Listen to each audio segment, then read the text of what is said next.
Hey guys, so welcome back to my channel. If you're new or simply not yet subscribed, I'm Brittany, and definitely make sure to hit that subscribe button. Before we dive in, I just want to remind you guys of the mystery box giveaway. All you have to do to enter is like this video, hit the subscribe button, and comment down below what you are going to be for Halloween. The drawing will be held on Halloween, and you can enter on every single video that I upload all of October. With that being said, let's dive into our topic for the day. So we are going to be diving into demon deals, essentially, and specifically Robert Johnson. Now, Robert Johnson was a guitar virtuoso, and he played across the South in the early 1900s. A lot of his life still to this day remains a mystery. But he was one of the greatest blues musicians who's walked this earth. He had a very unique playing style that influenced generations, from B.B. King to Bob Dylan to the Rolling Stones and even Led Zeppelin. Because he died fairly young and nobody really knows much about him, it kind of fueled the legend that he had sold his soul to the devil in order for his talent and his fame. The public has only ever seen 2 confirmed pictures of Johnson, and most of what we know about him comes from scant historical records and oral history. So, very mysterious guy. The facts that are known about his early life is that he was born Robert Leroy Johnson in Hazelhurst, Mississippi, sometime in May 1911. He was born out of wedlock after his mother, Julia Major Dodds, had an affair with a field hand named Noah Johnson. Julia's husband was a successful farmer and carpenter named Charles Dodds, and he had fled town before Johnson was born on account of him sharing a mistress with an Italian businessman named Joseph Marchetti. 3 black men had already been lynched in Hazelhurst that year, and he didn't want to be the 4th. He disguised himself as a woman and fled to Memphis, which led Julia all by herself. Most of her 10 children, 10, fled to Memphis with their father, and soon after she had Robert. When Robert Johnson was 7, his mother remarried and moved to Robinsonville, Mississippi. Now, Johnson didn't want to pick cotton. Instead, he turned to the guitar and the diddley bow, which was a string nailed to the side of a shack with a glass bottle nestled in its bridge. He would spend a lot of time at music joints, stores, and private homes where black residents could mingle and dance after hours. And he decided that he really wanted to be a musician and do that professionally. But his ambitions would come to a halt when he married his first wife, Virginia Travis. When they were wed, Johnson was 17 and Virginia was only 14, and they lied on their marriage certificate to be able to get married, and he really truly loved her. She ended up getting pregnant, and he decided that, I'm gonna give up my dream to have a stable career for my wife and my child. And he went on to earn money working in the fields. As the baby's due date approached, Travis left their home in northern Mississippi for her childhood home in Penton. She thought that she needed her parents to help raise the baby. So Johnson followed behind her, but he made music stop, or he made stops along the way to play his music. So obviously didn't give it up completely, which is fine.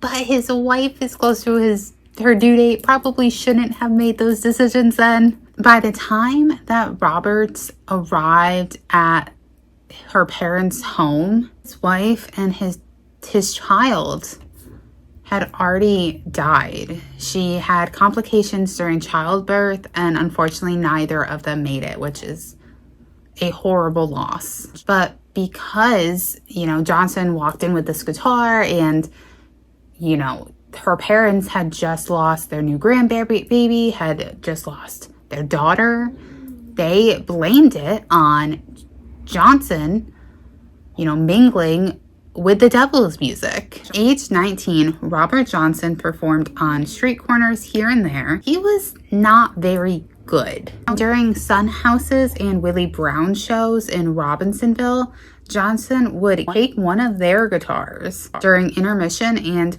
literally force the audience to listen to his music, which the audience didn't like, and he would get booed off the stage.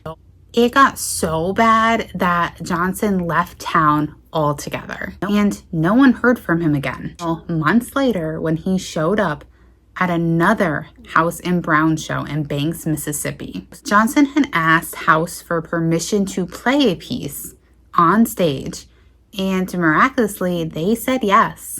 And as soon as he began plucking at his guitar, it was clear that he was no longer that same musician as before that got booed off the stage. His playing sounded like the work of two musicians, and he had vivid lyrics. In one interview, House said that he was so good that when he finished, all of their mouths were standing open. And it seemed like, this skill came out of nowhere. So Robert Johnson would end up with another girl, and her name was Virgie Kane. She also became pregnant with his child. But Kane had came from a very religious family, and they actually forbade her from contacting him, which she listened to, which... it's literally the father of her child. I don't know why you would listen to that. But regardless, after this, Johnson began drinking and womanizing, and he would play his music. In 1936, Johnson finally landed a chance to record his music. And this was from the American Record Company in San Antonio, Texas. He recorded his first single, Terraplane Blues, which sold 5,000 copies, and this allowed him to do another recording session. However, Johnson would die very suddenly a year later. He was only 27 years old, which is the same age as a lot of other musicians, like musical legends dying, which is interesting because, it's really, his legend is really tied to selling his soul at a crossroads. And you wonder if that is true. Is that the case with so many other musical legends? So the legend goes that after he was booed off the stage in Robinsonville, he went to a Mississippi crossroads at midnight and summoned the devil. The devil promised to endow him with supernatural musical abilities as long as the musician gave up his soul in return. And it's kind of like, making a wish with a genie. You don't get exactly what you ask for. Like, it comes with strings attached. You might get all this talent and money and fame. And yes, you have to give up your soul. But there's a time stamp on that. It's not, you get to live out the rest of your life like this. It's a year, 5 years, 10 years. It's something very concrete of you have X amount of time to live this life, and then I get your soul.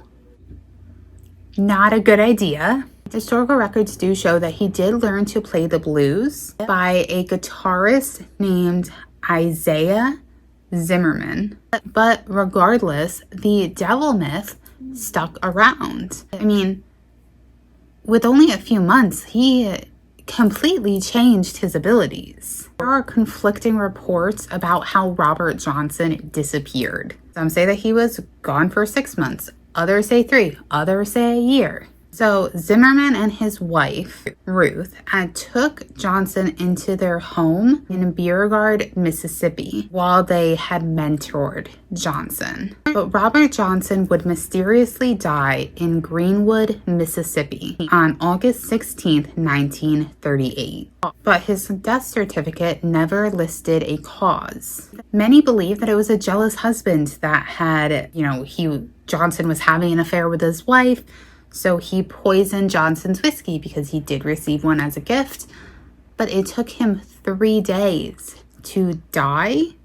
Decades after he died, someone had checked the back of the death certificate and found a note saying that the owner of the plantation where Johnson died thought he'd been killed by syphilis. But nobody really knows. They didn't, I guess, I don't know if they even did all the testing. I believe they did do some sort of an autopsy. I could be wrong though, but I think they did, and that they didn't find anything. There's literally no cause. Johnson's lyrics spoke of spirits and evil.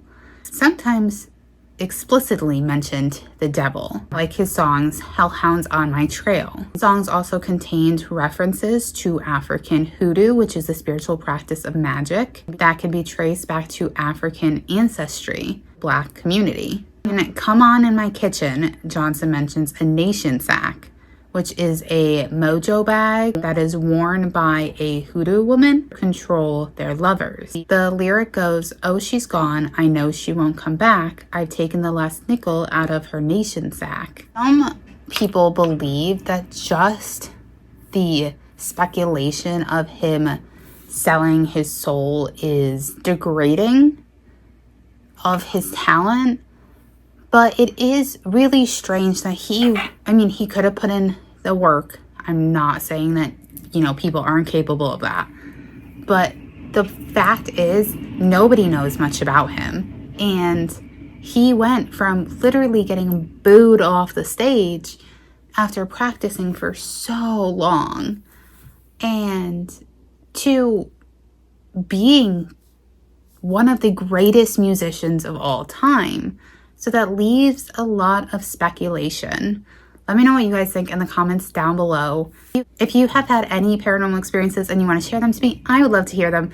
You can go ahead and email me at brittanybriereghost@gmail.com. Make sure to like this video, hit the subscribe button, and until next time, I love you guys. Bye.